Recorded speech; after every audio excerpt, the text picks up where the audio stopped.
من يومين ظهر مجسم على شكل الكعبة المشرفة وبيطوف حواليه عرضات أزياء بلبس شبه عاري في الرياض عاصمة السعودية، وده ضمن الفعاليات الترفيهية اللي بتتعرض في موسم الرياض بقيادة المستشار تركي آل الشيخ. المشهد زلزل الدنيا وناس كتير شبهوا اللي حصل ده بالطواف حوالين الكعبة، وشافوا إن دي إهانة لواحد من أعظم الشعائر الإسلامية، ده بجانب استمرار الاحتفالات والترفيه وسط اللي بيحصل في غزة. وازاي السعوديه هتستمر في انفتاحها ده وهي ارض الحرمين الشريفين؟ طب ايه اللي حصل في الحفله وعلاقته برؤيه السعوديه 2030 اللي اعلن عنها الامير محمد بن سلمان؟ ده اللي هنلخصه مع بعض في حلقه النهارده من الخلاصه.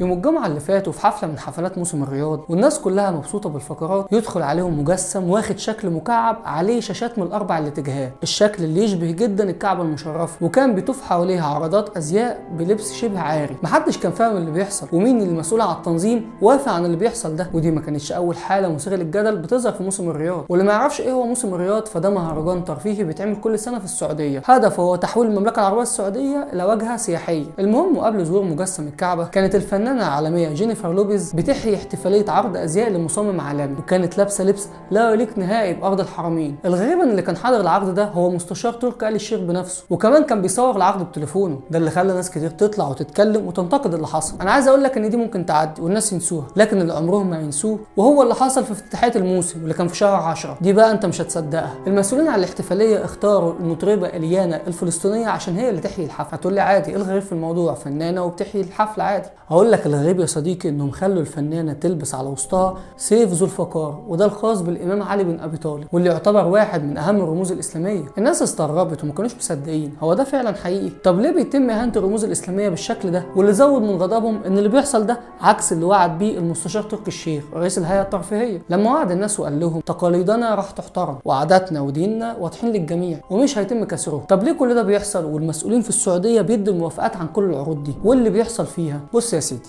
في خطط عند الامير محمد بن سلمان ولي عهد السعوديه لمستقبل السعوديه، والخطط دي اتسمت برؤيه السعوديه 2030، واهم هدف فيها هو انفتاح السعوديه عن بقيه العالم وتحويلها لبلد سياحي وترفيهي واعتماد دخلها السنوي على ايرادات السياحه بدل من النفط. صناع القرار في السعوديه بعد ما قعدوا وشافوا مستقبل السعوديه لما النفط يخلص لقوا ان مفيش مصدر تاني للدخل غير البترول، فكان من الضروري انهم يحطوا خطه عاجله بديل للبترول. ولما دوروا حواليهم عشان يشوفوا ايه اللي ينفع يبقى بديل، ما لقوش ولا اثار زي اللي عندنا في مصر، ولا مناخ كويس زي اللي في جزر المالديف مثلا واللي دخلها بيكون قائم كل سنه على السياحه، ولا عندهم مصانع عربيات او تليفونات مثلا زي اللي في الصين واللي بيعتبر اقتصادها كله قائم على الصناعه زي المانيا برضه. فلقيوا ان الحل الوحيد اللي قدامهم هو الانفتاح على العالم وتحويل المملكه العربيه لمركز سياحي ترفيهي في الشرق الاوسط كلها، حاجه كده زي لاس فيجاس في امريكا. وبداوا فعلا يطبقوا خطه الانفتاح دي بشكل تدريجي، بدايه من التغيرات الاجتماعيه اللي اتطبقت على الشعب السعودي، قوانين زي السماح للسيدات بسواقة العربيات وحضور الفعاليات العامة، وكمان زيادة فرص العمل والتعليم ليهم.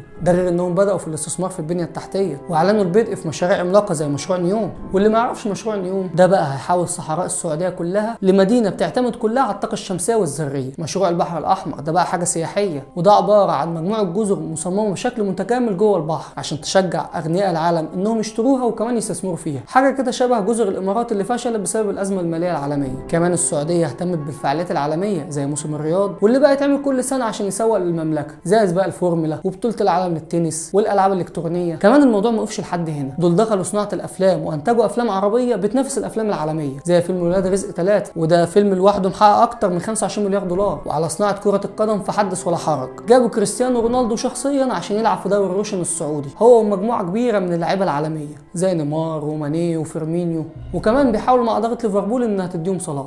حد هيقول لي ما الخطة شغالة زي الفل هيقول الموضوع ناجح، طب إيه اللي حصل؟ بص يا سيدي، السعوديه بتحاول تحقق التوازن بين الانفتاح على العالم وبين الحفاظ على تقاليدها وثقافتها، لكن اوقات كتير ثقافتها بتقف عائق قدام الانفتاح الغربي ده، زي ما شفنا شكل لبس الفنانات في موسم الرياض. لكن على الاقل زي ما الجهات المنظمه هدفهم تقديم عروض تمتع جمهورها، لازم كمان يهتموا انهم يتواصلوا مع المسؤول عن العروض دي علشان يخلي بالهم من الثقافه المحليه. يعني عندكم مشهد زي مجسم الكعبه المشرفه وسيف الامام علي بن ابي طالب ما كانش ينفعوا يظهروا نهائي، لازم يكون في احترام للرموز الدينيه. وانت بقى تفتكر وقائع زي كده ممكن نشوفها تاني في موسم الرياض؟ ولا بعد غضب العالم العربي من اللي حصل ده الموضوع مش هيتكرر تاني؟ قول لنا رايك في الكومنتات، ولو عجبك الفيديو اعمل لايك واشتراك في القناه. سلام.